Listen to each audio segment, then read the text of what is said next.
देखिए अब एक्सरसाइज इसका 3 जो है मैट्रिक्स में डिटर्मिनेंट में एक एक्सरसाइज है, मैट्रिक्स में 2 एक्सरसाइज है। तो एक्सरसाइज 1 ख़त्म कर दें, एक्सरसाइज 2 जो है यानी आपकी किताब का एक्सरसाइज 3 मैट्रिक्स का एक्सरसाइज 2, तो उसमें इस चैप्टर में सहखंडन अवयव एडजॉइंट मैट्रिक्स और परिवर्त अवयव, परिवर्त नहीं व्युत्क्रम अवयव, परिवर्त तो कहते हैं ट्रांसपोज को, रेसिप्रोकल मैट्रिक्स या इनवर्स मैट्रिक्स जिसको हम कहते हैं व्युत्क्रम अवयव, बोर्ड के एग्जाम के लिए बहुत इंपॉर्टेंट है, बहुत इंपॉर्टेंट है। तो इस चैप्टर में वो पढ़ना, ऑब्जेक्टिव में भी इससे सममित विषम सममित से क्वेश्चन रहता है, निश्चित रहता है। तो देखिए सबसे पहले सममित अवयव क्या है। सममित अवयव का डेफिनेशन, सममित अवयव इसका इंग्लिश होता है symmetric matrix, symmetric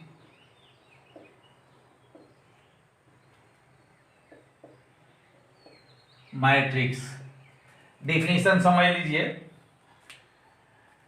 symmetric matrix क्या है। किसी वर्ग अवयव ए को सममित अवयव कहते हैं यदि ए बराबर ए डैश। फिर से सुनिए, किसी वर्ग अवयव ए, अवयव को ए से निरूपित, उसको हम बी भी कह सकते हैं, किसी वर्ग अवयव ए को सममित अवयव कहते हैं यदि A is equal to A dash. अर्थात ए डैश का मतलब क्या हुआ, ए डैश या ए का पावर टी या ए का पावर स्मॉल टी या कैपिटल टी। ए डैश का मतलब होता है ट्रांसपोज मैट्रिक्स, परिवर्त अवयव, यानी पंक्ति को स्तंभ या स्तंभ को पंक्ति बना दिया जाए, उसी को कहते हैं ट्रांसपोज मैट्रिक्स या परिवर्त अवयव। तो A is equal to A dash, इसका मतलब क्या हुआ, वह अवयव, वह मैट्रिक्स अपने परिवर्त अवयव के बराबर होना चाहिए, अपने परिवर्त अवयव ट्रांसपोज मैट्रिक्स के बराबर होना चाहिए। अगर ऐसा कोई अवयव है तो उसी को सममित अवयव कहते हैं। अर्थात A के बराबर होना चाहिए ए डैश। डिफिनीशन एक बार फिर सुन लीजिए, कोई वर्ग अवयव सममित अवयव कहलाता है यदि a is equal to A dash. For example, उदाहरण के लिए, जैसे मान लो a बराबर दिया गया है 1 2 3 2 6 4 3 4 5। देखिए ए का मान हो गया, दिया गया है। क्या ए डैश आप निकाल सकते हो? तो देखिए, तो ए डैश इज इक्वल टू, तो क्या करेंगे, पंक्ति को स्तंभ बना देंगे। तो पहली पंक्ति को पहला स्तंभ बना देंगे। तो 1 2 3 2 6 4 3 4 5। अब देखिए ए का मान देखिए 1 2 3 1 2 3 2 6 4 2 6 4 3 4 5 3 4 5। ए और ए डैश दोनों बराबर है, अर्थात इसको आप लिख सकते हैं A is equal to A dash. तो अगर ऐसा अवयव हो जो अपने ट्रांसपोज मैट्रिक्स परिवर्त अवयव के बराबर आ जाए, उसी को हम कहते हैं सममित अवयव। अब देखिए, एक ऑब्जेक्टिव में सममित या विषम सममित से निश्चित रहता है, आपके एग्जाम में भी रहेगा। जैसे दे देगा कि यदि अवयव a is equal to A I J N into N, यहां i क्या है, i रो है और j क्या है, j कॉलम है, यानी i पंक्ति है, j स्तंभ है। यहाँ इसका ऑर्डर हो गया, ये ऑर्डर है, कोटि है या क्रम है। तो आप कहिएगा कि पहले हम बता चुके हैं पहले वीडियो में कि क्रम या कोटि को m गुने n, एम पंक्ति, एन पंक्तियों की संख्या, एन स्तंभों की संख्या, उसी को कोटि कहते हैं। लेकिन इसमें स्पष्ट डिफिनीशन बता रहा है कि कोई वर्ग आव्यूह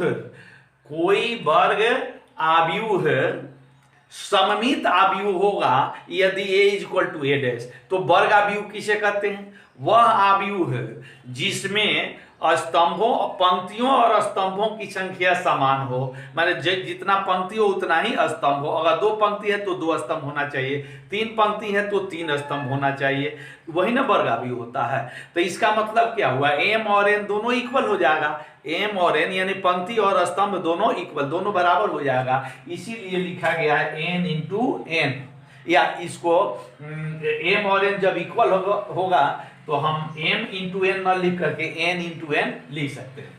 तो देखिए यदि इतना दिया गया है तो ये सममित कब होगा?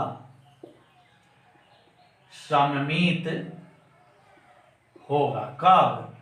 यदि ए I J is equal to ए जे आई। देखिए तो ए I J is equal to ए जे आई, आई क्या है? पंक्ति है, जे क्या है? स्तंभ है। तो यहां क्या हो गया? जो स्तंभ है वो पंक्ति हो गया, देखिए, और जो पंक्ति है वो स्तंभ हो गया है। तो एक ऑब्जेक्टिव में पूछता है, क्वेश्चन ऐसे ही दे देगा कि यदि a is equal to A I J N into N, तो यह सममित आव्यूह होगा यदि, अब 4 विकल्प आपके पास रहेगा जिसमें ये भी रहेगा, या यहाँ माइनस कर देगा, या जे जे आई आई करके, मतलब 4 विकल्प रहेगा जिसमें आपको खोजना होगा ए आई जे इक्वल टू ए जे आई। तो 1 नंबर ऑब्जेक्टिव का 1 नंबर का क्वेश्चन निश्चित पूछता है, इसको बनाना भी नहीं है, इसको याद रखना होगा कि पंक्ति को स्तंभ, स्तंभ को पंक्ति कर दिया गया है। पहला हो गया। इसके बाद सममित आव्यूह के बाद दूसरा है विषम सममित आव्यूह। देखिए ये क्या है?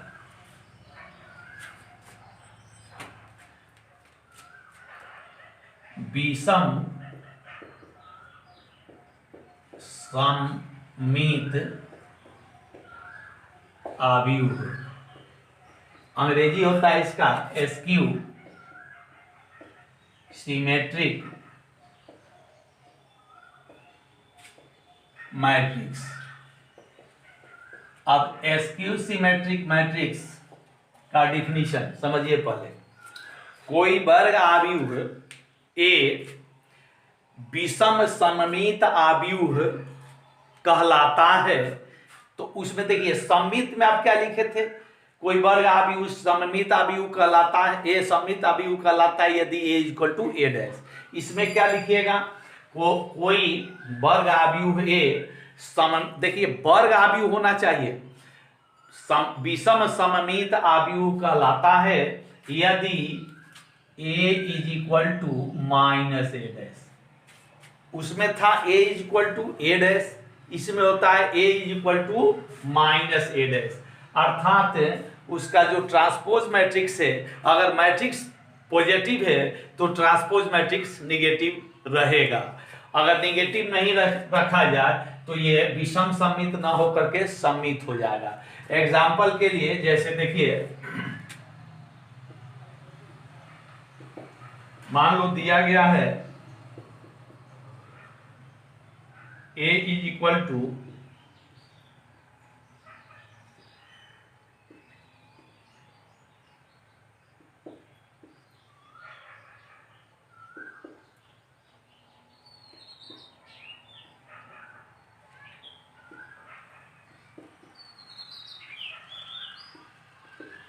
देखिए ये एक मैट्रिक्स है जिसका सदस्य 0 6 2 -6 0 10 -2 -10 0। अब ये विषम सममित कब होगा? तो पहले ए डैश निकालिए, तो बोलिए ए डैश इज इक्वल टू क्या हो जाएगा? पंक्ति को स्तंभ बना देंगे तो 0 6 2, फिर -6 0 10 -2 -10 0। लेकिन a is equal to minus A dash दिया है तो जब माइनस ए डैश लीजिएगा तो इधर भी माइनस लिखना पड़ेगा।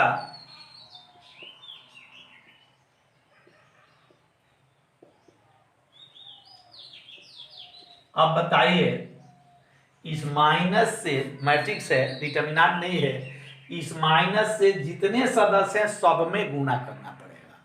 तो देखिए minus A dash is equal to, सब में गुना कीजिए, तो माइनस में जीरो, तो माइनस जीरो नहीं लिखा जाता है, केवल जीरो लिखा जाता है, जीरो। ये माइनस और ये माइनस, प्लस हो गया 6, ये माइनस माइनस प्लस हो गया, माइनस में 6 से माइनस 6, माइनस में जीरो तो जीरो लिखेंगे, माइनस माइनस प्लस 10 हो गया, -2, फिर -10 और फिर ये जीरो।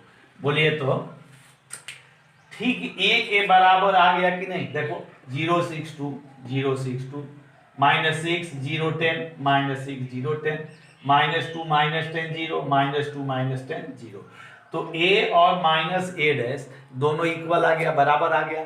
तो इसको हम लिख सकते हैं A is equal to minus A dash, अर्थात ये विषम सममित आव्यूह है। अब देखिए इसका ऑब्जेक्टिव जो 1 नंबर का पूछता है वो कैसे पूछता है। तो सममित में हम बताए थे, यहां लिख रहे हैं, यदि a is equal to aij n into n, तो उसमें सममित में लिखा गया था aij is equal to aj i, और इसमें लिखेंगे तो विषम सममित होगा यदि aij is equal to minus aj i। देखिए क्या डिफरेंस है दोनों में।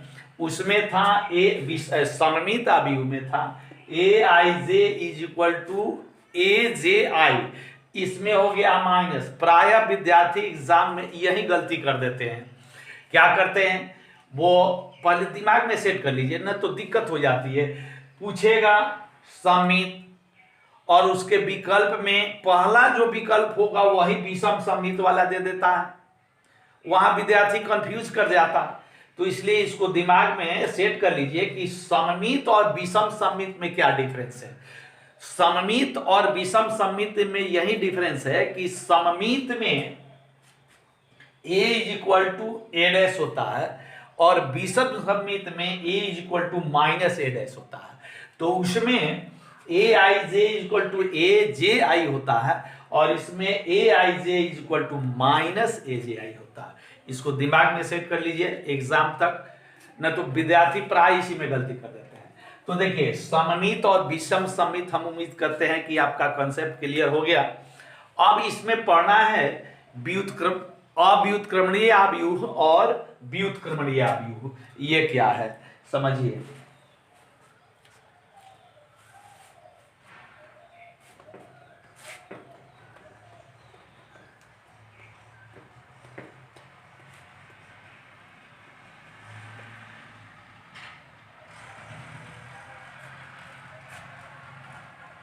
देखो अव्युत्क्रमणीय आव्यूह, इंग्लिश होता है इसका सिंगुलर,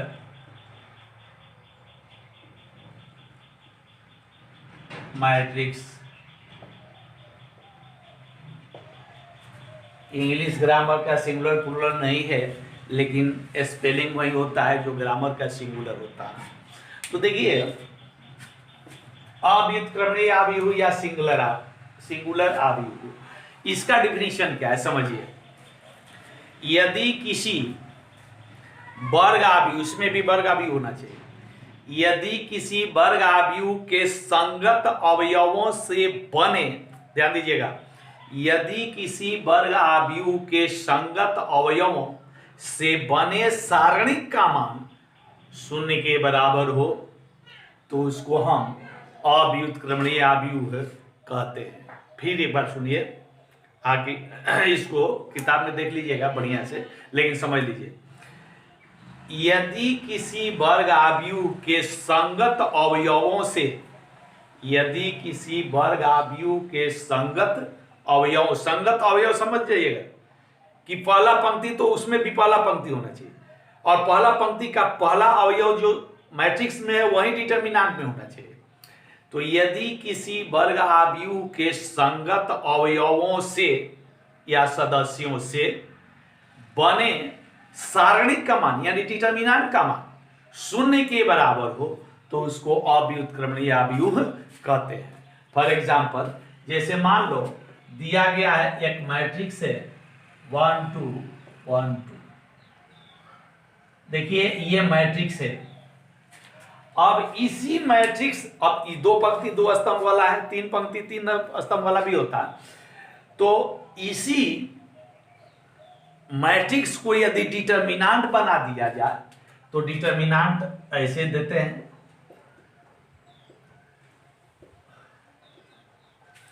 और इसका सॉल्यूशन, उसका हल यदि 0 के बराबर आ जाए तो अव्युत्क्रमणीय हो जाएगा। तो इसका सॉल्यूशन क्या होगा बाबू?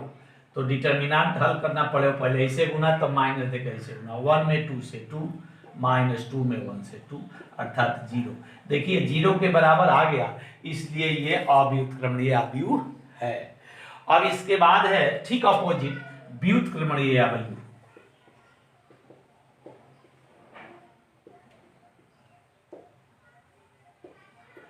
यानी नॉन सिंगुलर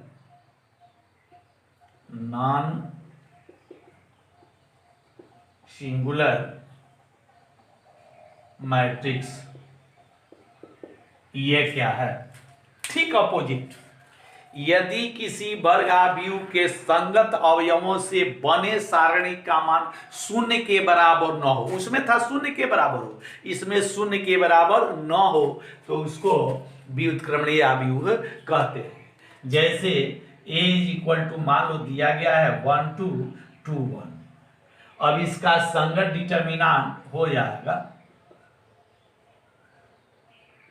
इसको हल कीजिएगा, 1 में 1 से गुना कीजिएगा 1 माइनस 2 में 2 से 4, तो घटाने पर क्या आएगा -3। देखिए शून्य के बराबर नहीं आया, शून्य छोड़कर निगेटिव या पॉजिटिव कोई भी अंक आ जाए तो समझ जाइएगा कि व्युत्क्रमणीय आव्यूह है। अब देखिए इस पर आधारित ऑब्जेक्टिव कैसे पूछता है। मैट्रिक्स दे देगा, विकल्प में 4 मैट्रिक्स, कहेगा बताइए निम्नलिखित आव्यूह में कौन व्युत्क्रमणीय है या कौन अव्युत्क्रमणीय है। तो कौन व्युत्क्रमणीय है, दो दो पंक्ति दो दो स्तंभ वाला देगा तो आप सीधे कॉपी कलम की आवश्यकता नहीं होगी, ऐसे गुना कर लीजिएगा, ऐसे गुना, पहले ऐसे गुना फिर माइनस देकर ऐसे गुना, अगर 0 के बराबर आ जाए तो समझ जाइए कि अव्युत्क्रमणीय है। अगर 0 नहीं आया, कोई अंक निगेटिव पॉजिटिव कोई भी अंक आ गया तो समझिएगा व्युत्क्रमणीय आव्यूह है। अब उम्मीद करते हैं इस टाइप का भी ऑब्जेक्टिव आपसे हो जाएगा। कौन है व्युत्क्रमणीय आव्यूह है, 4 मैट्रिक्स दिया रहेगा, चारों को आप, वो तो जब दो पंक्ति दो स्तंभ वाला है तो कॉपी कलम की आवश्यकता नहीं है, आप ऐसे ही गुना करके देख लीजिएगा, जिसका मान 0 के बराबर नहीं आएगा वहीं, तो 4 विकल्प में एक ऐसा रहेगा जिसका 0 के बराबर नहीं आएगा, बाकी 3 का 0 के बराबर आ जाएगा, वहीं व्युत्क्रमणीय हो जाएगा। इस तरह उम्मीद करते हैं कि व्युत्क्रमणीय और अव्युत्क्रमणीय भी आप समझ गए। अब देखिए इसमें और पढ़ना है,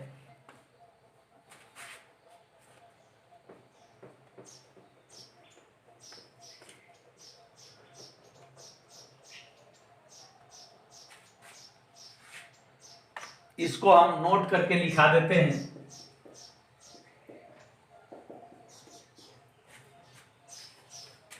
a प्लस ए डैश को सममित आव्यूह तथा a माइनस ए डैश को विषम आव्यूह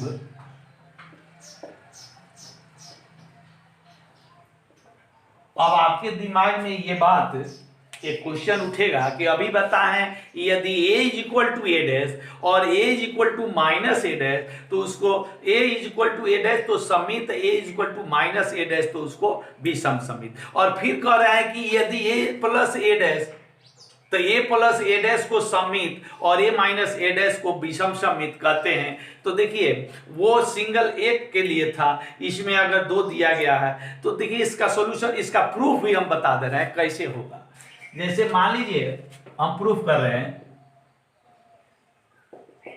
late a plus A dash is equal to, हम मान लेते हैं क्या मान लें, b मान लेते हैं।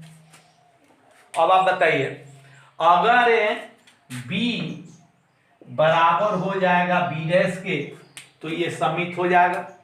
तो ये दोनों को हम मान लिए हैं b के बराबर, अगर b का मान b डैश के बराबर हम दिखा दें तो समित हो जाएगा। तो देखिए यहाँ b is equal to a plus A dash, इतना इक्वल टू b या b इक्वल टू लिख सकते हैं। अब इसका डैश कर रहे हैं तो जब इधर डैश करेंगे तो इधर भी डैश हो जाएगा, लेकिन दोनों का होगा। अब बताइए b dash is equal to, अलग अलग लिखिएगा तो यहाँ a dash plus A dash का दी होल डैश, लेकिन याद रखिएगा ए डैश का होल डैश अगर हो तो वो ए के बराबर होता है। अगर ना विश्वास हो तो आप एक मैट्रिक्स ए ले लीजिएगा, जैसे मान लो 1 2 3 4, हम ए ले लिए, इसका डैश निकाले तो क्या हो जाएगा बाबू, पंक्ति स्तंभ 1 2 3 4। अब फिर इसका होल डैश लेंगे तो फिर ये पंक्ति स्तंभ हो जाएगा 1 3 2 4। बोलिए ए के बराबर आ गया कि नहीं। तो इस तरह हम कह सकते हैं कि ए डैश का दी होल डैश ए के बराबर होता है। ये प्रत्यक्ष है, आप देख लिए। आप देखिए यहाँ तो b dash is equal to A dash तो वही रह गया, इसका मान हो गया ए। आप चाहें तो जब पॉजिटिव है प्लस में है तो इसको यहाँ लिख सकते हैं। तो b डैश बराबर a प्लस ए डैश, लेकिन a प्लस ए डैश को आप क्या माने थे, b माने थे, तो ये b के बराबर आ गया। यानी b डैश बराबर b या b is equal to b dash. बोलिए तो जब b is equal to b dash आ जाएगा तो कौन सा अवयव हो जाएगा, सममित अवयव। तो आप सॉल्यूशन इसका देख लिए, इसका प्रूफ देख लिए कि a प्लस ए डैश को कौन अवयव कहते हैं, सममित अवयव कहते हैं। इसके बाद a माइनस ए डैश को विषम सममित अवयव कहते हैं। इसको भी हम प्रूफ करके आपको दिखा देते हैं क्यों कहते हैं। आइए देखिए यहाँ, अब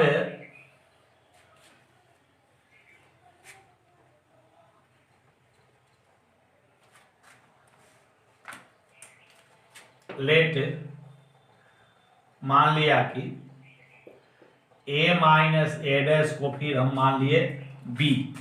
अब बोलिए b विषम सममित अवयव कब होगा, जब b is equal to minus B dash. ये आप जानते हो कि a is equal to minus A dash या b is equal to minus B dash, सममित विषम सममित अवयव हो जाता है। अब बताइए इसको पहले भी लिख सकते हो। अब इसका पहले डैश निकालिए तो b dash a minus A dash का दी होल डैश, लेकिन यहां b dash is equal to, इसको अलग कीजिएगा तो a dash minus A dash का दी होल डैश।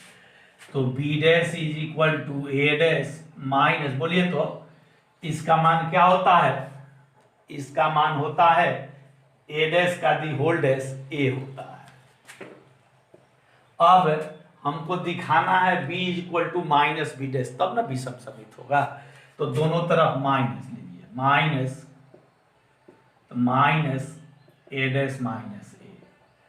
अब यहाँ minus B dash is equal to, minus से गुना करेंगे तो minus A dash minus minus plus A, यानी minus B dash is equal to, पहले पॉजिटिव वाला a माइनस ए डैश। अब बोलिए a माइनस ए डैश को आप क्या माने थे, आप b माने थे। तो माइनस बी डैश बराबर b, या b बराबर माइनस बी डैश। बोलिए तो विषम समित हो गया कि नहीं? तो ये विषम समित अवयव हो गया। अब देखिए दो अवयव को सममित, एक अवयव को सममित और विषम सममित अवयव के योगफल के रूप में कैसे लिखा जाता है ये भी देख लीजिए। क्योंकि क्वेश्चन में आपसे पूछेगा, एक अवयव दे देगा और कहेगा कि इसको सममित और विषम समित अवयव के योगफल के रूप में व्यक्त कीजिए। तो देखिए कैसे व्यक्त करते हैं। a is equal to 1/2 a plus A dash. अब आप बताएंगे a प्लस ए डैश समित होता है कि विषम समित? अभी साबित किए हैं a प्लस ए डैश क्या होता है? सममित होता है। Plus 1/2 a minus A dash. बोलिए तो ये क्या होता है? विषम समित होता है। 1/2 से गुणा इसलिए किया है कि इसको हल करने पर इसके बराबर आ जाना चाहिए, तभी ना सही है। तो एक मैट्रिक्स अगर दे दिया है ए और उसको कह रहा है कि समित और विषम समित के योगफल के रूप में व्यक्त कीजिए, तो क्या करोगे? ए दिया है तो ए डैश निकाल लेंगे और ए डैश निकाल करके पहले दोनों को जोड़ देंगे, फिर घटा लेंगे और इसमें 2 से भाग देंगे, इसमें भी 2 से भाग देंगे, बीच में प्लस का चिन्ह। ना विश्वास हो तो देख लो, यहाँ a इज इक्वल टू, देखिए यहाँ इसको 1 से गुना करेंगे तो a plus A dash by 2 plus फिर इसमें 1 से a minus A dash by 2। a is equal to LCM यानी लघुत्तम इसका 2 हो जाएगा, a plus A dash plus a minus A dash. यहाँ a dash minus A dash plus cut गया तो a इज इक्वल टू जोड़ देंगे a और a 2a बाई 2, 2 से 2 कट गया तो a is equal to a। देखिए तो बराबर आ गया। अर्थात कोई एक अवयव दिया गया है, कोई एक अवयव, तो किसी एक अवयव को अगर पूछता है कि समित और विषम समित अवयव के योग के रूप में व्यक्त करें तो यही नियम है। इसको याद कर लीजिएगा और क्यों है ये आपको हम दिखा दिए। तो इस तरह से अब इसमें एडजॉइंट मैट्रिक्स, रेसिप्रोकल मैट्रिक्स या इनवर्स मैट्रिक्स का भी डिफिनीशन है, लेकिन वो डिफिनीशन आप अगर अभी बताते हैं तो कंफ्यूज कर जाइएगा क्वेश्चन बनाने में। इसलिए हम जब क्वेश्चन बताएंगे तो उसमें स्पष्ट किया जाएगा। अभी जितना बताए उस आधार पर एक क्वेश्चन देख लीजिए। इस आज के वीडियो में एक क्वेश्चन बता दे रहे हैं और उसके बाद अगला क्वेश्चन अगर आपसे बन रहा है ठीक है, नहीं बन रहा है कमेंट कीजिएगा, उसको बनाया जाएगा। और एक बच्चा भी कमेंट किया था कि सर एक्सरसाइज 2 वाला का क्वेश्चन नंबर 6 नहीं बना है। यार यार नहीं बना है तो 1 2 3 4 5 हर क्वेश्चन नहीं ना बनाएंगे, आप बनाइए। आप ये पूछिए मुझसे कमेंट में कि हमसे बना, आपसे बना कि नहीं बना। तो देखिए क्वेश्चन नंबर, इसका पहला क्वेश्चन बहुत आसान है। एक्सरसाइज 3 पहला है, एक मैट्रिक्स दिया है A इक्वल टू कितना दिया है? देखिए 0 1 -1 -1 0 1 फिर 1 -1 0। इसमें कह रहा है तो a plus A dash a minus A dash ज्ञात कीजिए। फिर सिद्ध कीजिए कि a प्लस ए डैश समित अवयव है और a माइनस ए डैश विषम समित अवयव है। तो पहले तो आप डैश निकालिए, तो डैश निकालिएगा तो पंक्ति क्या हो जाएगा? स्तंभ हो जाएगा, यानी 0 1 और -1, उसके बाद -1 0 1 फिर 1 -1 0, ए डैश निकल गया। और कह रहा है एक प्लस ए डैश, तो आपसे बन जाने वाला है a प्लस ए डैश। बोलिए a का मान आपके सामने है 0 1 -1 -1 0 1 और फिर 1 -1 0 प्लस ए डैश आपके सामने है 0 -1 1 1 0 -1 -1 1 0। अब इसको जोड़ दीजिए, जोड़ और घटाओ तो आप बहुत पहले से जान चुके हो। तो 0 में 0 जोड़िएगा 0, 1 में -1 तो 0, -1 में 1 जोड़िएगा 0, -1 में 1 0, 0 में 0 0, 1 में -1 0, 1 में -1 0, -1 में 1 0, ये भी 0 हो गया आपका answer. a plus a dash हो गया।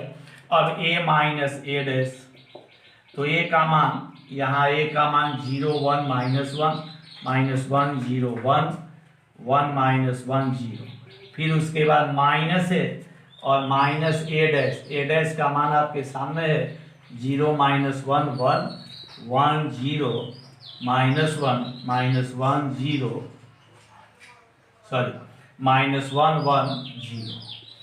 अब इसका देखिए, इसको घटाना है तो इसका मतलब ये माइनस जो है इसके अंदर का चिन्ह बदल देगा, तो बदल देगा तो कितना हो जाएगा बाबू, यहाँ देखो 0 और ये -0 तो 0 हो जाएगा, 1 और ये माइनस और माइनस दोनों मिलकर क्या हो जाएगा प्लस, तो 1 अब +1 तो क्या हो जाएगा 2, फिर -1 और ये माइनस और ये प्लस, तो माइनस प्लस माइनस हो जाएगा, तो ये -1 और ये -1 तो क्या हो जाएगा -2 हो जाएगा।